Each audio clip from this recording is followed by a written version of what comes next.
Boa noite, gente.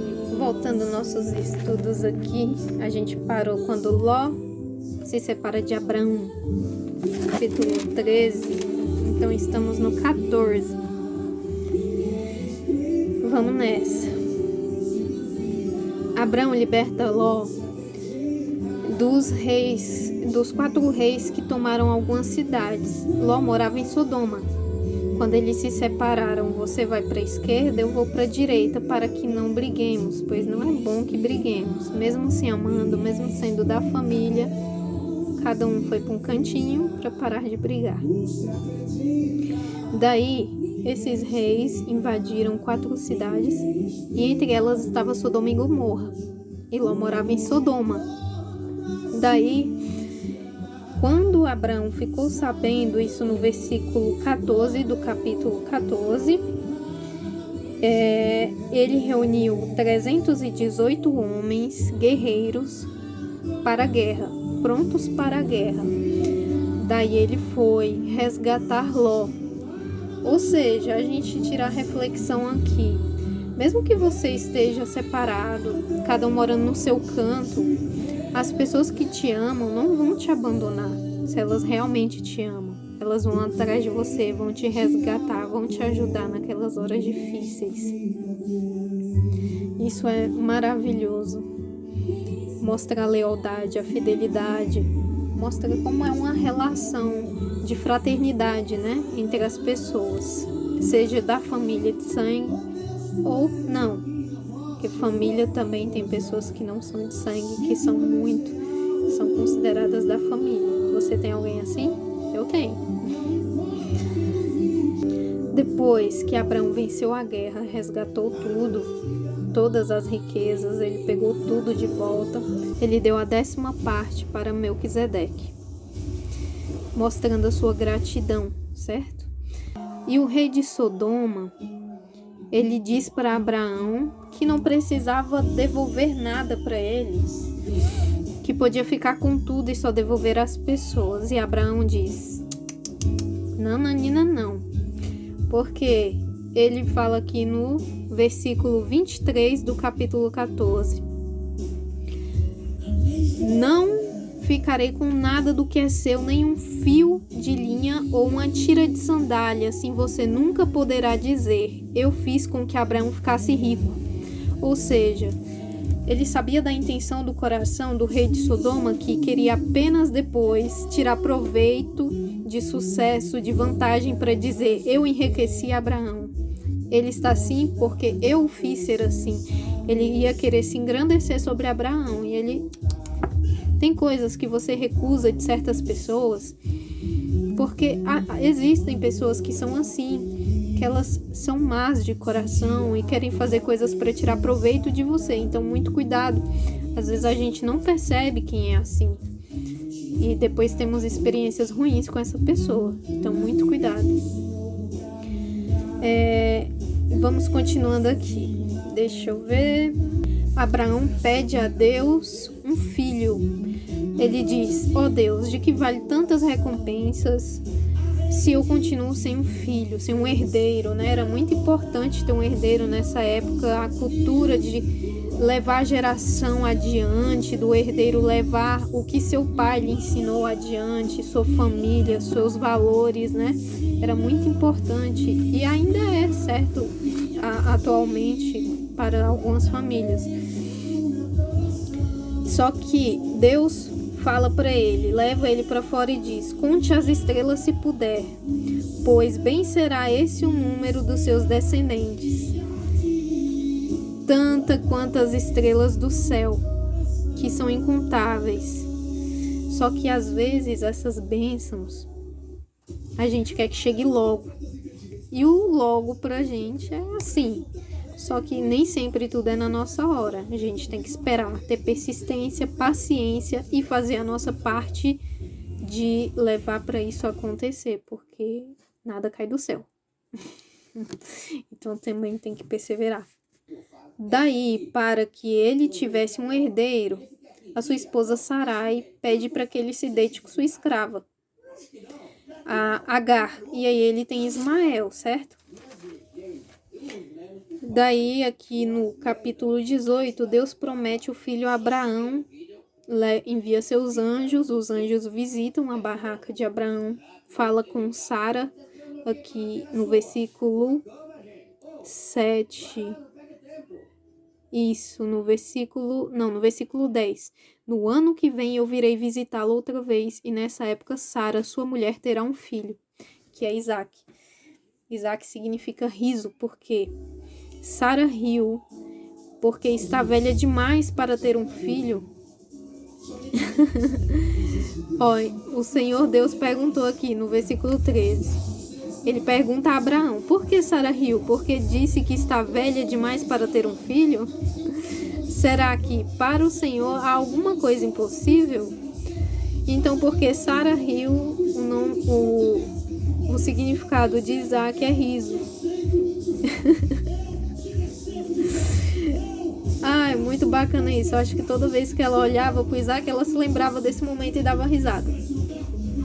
Alegria, né, que dava para ela. Inclusive, meu irmão chama Isaac, ele riu o tempo inteiro, então com certeza tem alguma coisa nesse nome.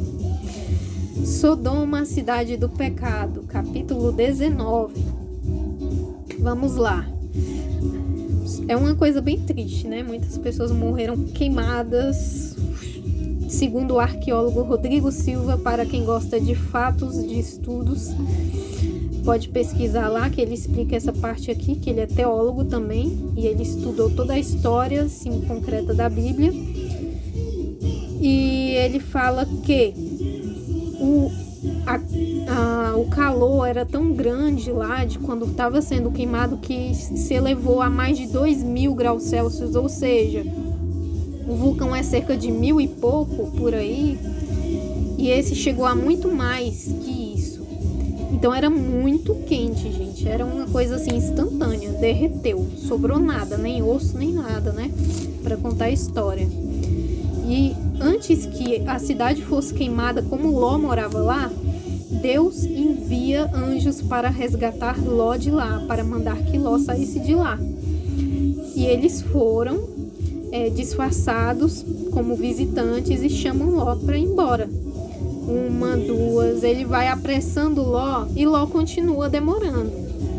E aí no capítulo 19, versículo 16, como ele estava demorando, os anjos pegaram pela mão de Ló, pela mão, e a sua mulher e suas filhas, e os levaram para fora da cidade, pois o Senhor teve compaixão de Ló. Então um dos seus anjos disse a Ló, agora corra e salve a sua vida, não olhe para trás, nem pare neste vale, fuja para a montanha, senão você vai morrer. Mas Ló pediu para que ele ficasse naquela cidadezinha próxima, pois antes que ele chegasse na montanha, ele morreria. E o anjo assim permitiu, porque tinha que esperar que ele saísse para poder queimar a cidade. Aqui no versículo 26, aconteceu que a mulher de Ló olhou para trás e virou uma estátua de sal. Pois bem, o arqueólogo Rodrigo Silva, ele explica que, teoricamente, isso seria pelo fato de estar tão quente lá, 2.000 e tantos graus, que quando ela parou para olhar para trás e ficar lá vendo a cidade, provavelmente ela ficou perplexa, segundo a explicação dele, que ela deve ter parado lá por algum tempo, e aí deu tempo daquela nuvem de fumaça de enxofre quente, porque se lá dentro era mais de 2.000 graus, aquela fumaça, aquele calor com aquela fumaça também vinha queimando, deve estar uns 1.000 e pouco.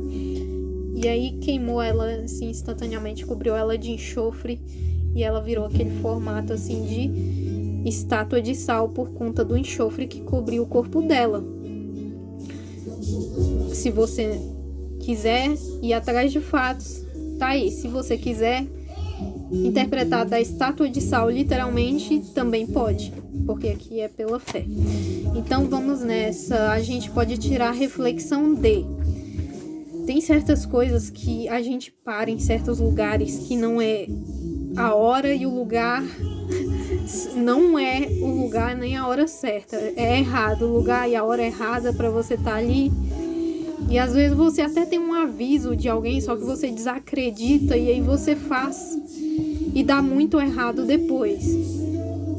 Ou você tem aquele sexto sentido. Isso já aconteceu muito comigo, de eu sentir um trem de não ir lá em tal lugar, numa rua, e acontecer, já fui assaltado uma vez assim, eu senti de não entrar naquela rua, senti mesmo, como que tivesse me puxando para trás, mas eu pensei, é coisa da minha cabeça, e eu fui, e foi bem ruim a experiência, viu?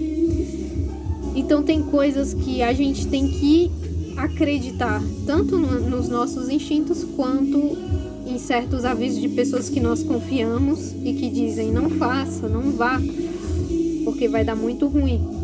Tem pessoas que realmente nos avisam por bem.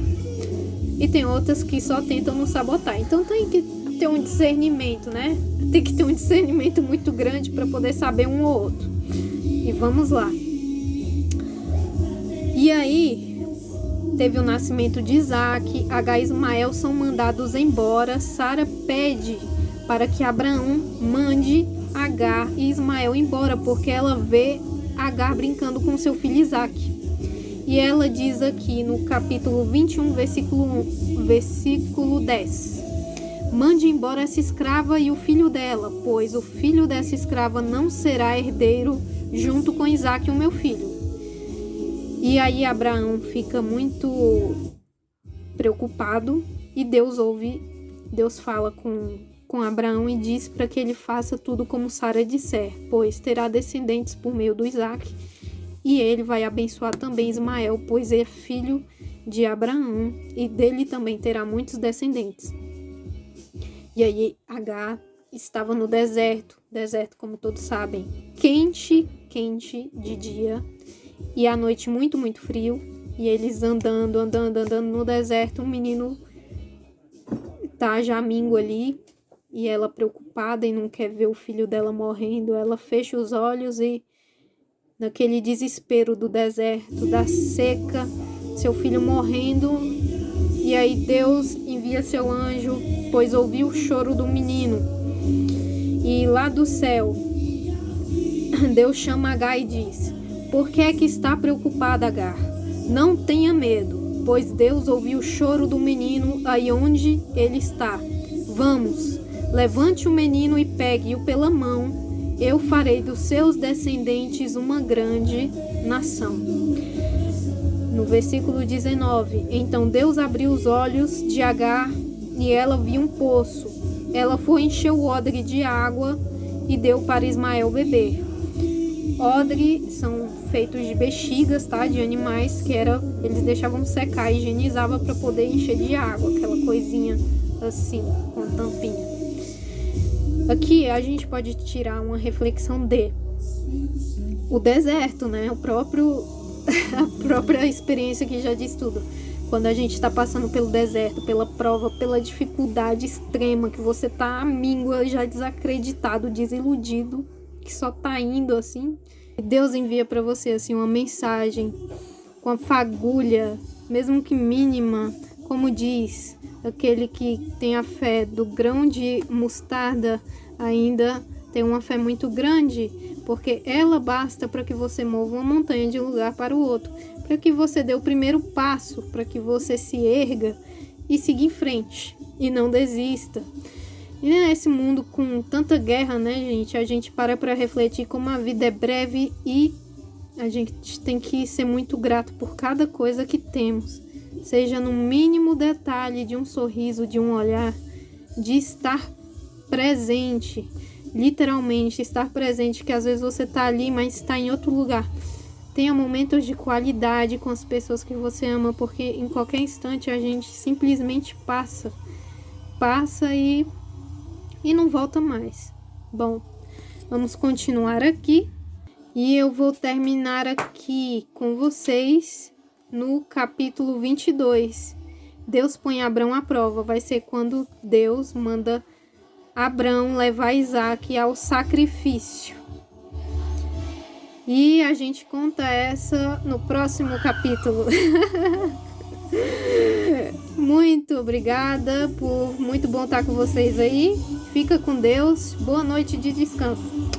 Beijo no coração.